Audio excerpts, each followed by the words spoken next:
Hey there, welcome to Bear and Becoming. I'm your host, Juliet, and this is a space where we get to be real about healing, growth, and discovering who we truly are. Each episode, we're gonna get to be able to dive into life's messy, beautiful lessons.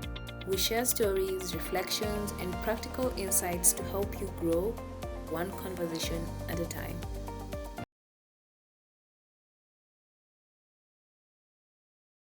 Hey guys, welcome back. I hope everyone is having a happy and festive holiday. So, as we all know, we're finishing up 2025. In short, we are wrapping it up. Recently, I've been thinking of having a session where we can get to talk on what we've achieved, what we've lost, what we are keeping, what we are leaving behind, and just in summary, let to wrap up what 2025 has been. And I'm gonna call it an end of year wrap reflection. That's such a good name. But anyway, that is gonna be our topic for the next episode though, because before that, I thought we should talk about things that we are actively deciding and choosing to live in 2025. I am one of those people. I'm one of those people who throughout the year, I have had some little habits or routines that I don't think I should be able to, actually not even be able to. I don't think I should carry them onto the next year because they didn't benefit me in any sort of way. And so in this episode, we're going to be doing a decluttering of some sort, a housekeeping, if you will. Yeah. And so everyone is on holiday. If you're wondering why I'm in pajamas, it's because I'm on holiday. I'm home. I'm just chilling. I'm vibing. And I just want the same for you guys. And so when we get down to today's topic, housekeeping and decluttering, um, we're going to look at it in a kind of formatted way because I made a list that is very short, not too long, and it kind of generalizes on what I think everyone should at least leave behind, or to some sort of way it also applies to me. But I would recommend that you yourself, you sit down and you write down the things that you would prefer or you've noticed you don't want to go into the new year with for you just to become a better person or to grow. Yeah. So, first thing on my list was the digital clutter. I know everyone has those WhatsApp groups or even whatever groups there are where you have over 400 or a lot of messages that you cannot just humanly possible go through pole pole. And so you get stressed. You get stressed. And it's just that sometimes you can even have another scenario where digital clutter kind of applies in the social space. Sometimes we find ourselves comparing ourselves to digital personas that are within our digital space, and it's not a very healthy habit. For me, it's not a very healthy habit. I know I've been there.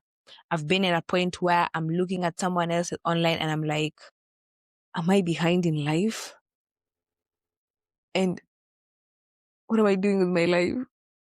Uh, but, but here's the thing. Everyone has their own journey.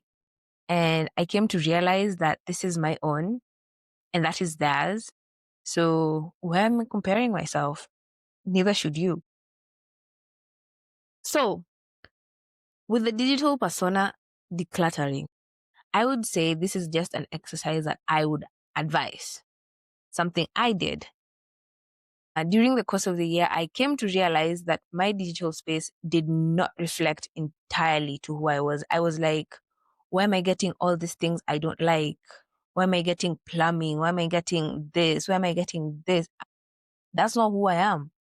So what I did is I went into my following list and I was like, anyone or any account that did not reflect or just give me any benefit or gain into who I wanted to be or who I reflected myself as, gotta go. If it's noise, it's gotta go. Because what's its relevancy if it's not helping you in one way or the other? On your mobile device with your free mobile data. But anyway, yeah. Choose at least 5 accounts that do not benefit you in any way. And also, I think people should respect, you should value and respect your attention. Because if I'm watching something and it's not going to motivate me or it's not insightful, okay, we can also watch something for entertainment. But if it's not also entertaining me, it's noise and it's gotta go. And that's what I did. Just go through the following list, remove anything that you feel cannot help you or in any sort of way reflects to who you are, and let it go. Because my attention is very expensive. Why would I give it out for free? And I'm pretty sure yours is too. Just saying. Anyway, second on my list is the I should trap. Stay with me. Stay with me. I know not so many people know about this, but when I was researching it, I was like, what does this mean? And so let's dive deeper into it. The I should trap basically means that there are these scenarios or occurrences in your life where you find yourself doing things not because you want to, but because you just should. An example, I would want to go out with my friends, but in that particular day, I just don't have the energy for it. But I just should because I just should. I'm not saying I don't like hanging out with my friends. I'm just saying I'm an in-body sometimes. So many times than not, I'd prefer to stay home, just chilling. But anyway, another example is sometimes you start up a project just because I should. Like an extracurricular project because I should.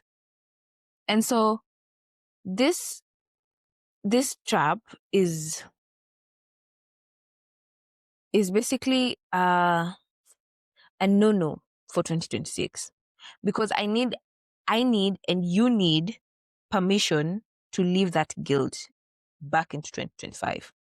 If it doesn't bring you joy or move you towards who you want to be, why would you do something? Why would you start up something that does not benefit you in any sort of way? Choose activities or projects or identities who align with who you are, not just because I should. So if it doesn't make the cut, please move forward. Leave it behind. So we're going to trade I should for I choose. It's a small shift, but it's going to be worth it in the long run. Trust me. Okay, moving forward. The next thing is the parking lot. I know these words might be strange, but I'm gonna explain it deeper as we go. And finally, let me explain what the parking lot means. Some of us are just sitting in our pajamas too, maybe, like I am, but we're already thinking about what the new year is gonna bring. We're already thinking about school. For me, I'm already thinking about school. Okay, some point I'm thinking about school. I'm thinking about how my courses are gonna go. I'm thinking about how my friends are gonna be. I'm thinking about a lot of things. I'm thinking about my outfit. Do I have enough clothes? I'm thinking about my friends. And so we need to be able to release that pressure of thinking ahead and just enjoy what is right now. We might have projects or works that are seem important, but you should have space to just put it on hold for a minute.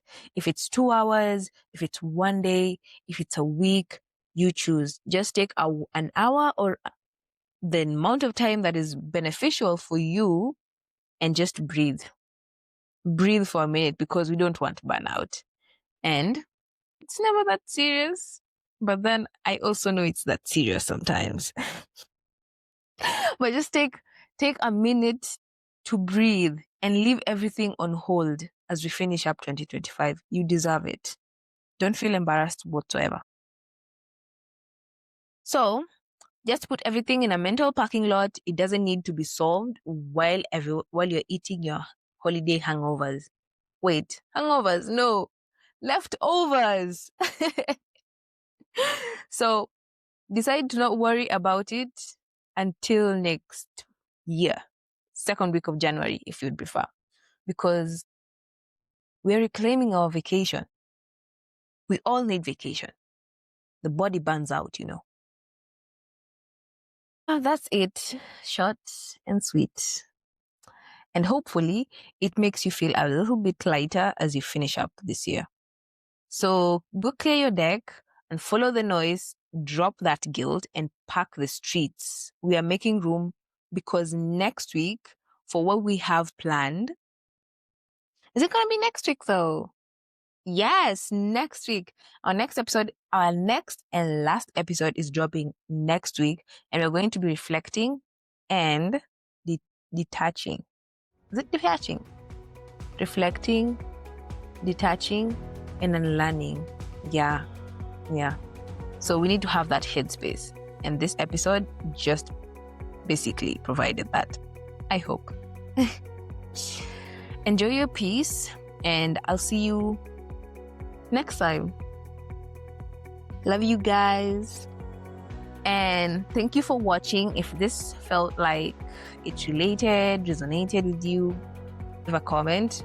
What do you think you are living in 2025 before you go into 2026? And have a happy holiday.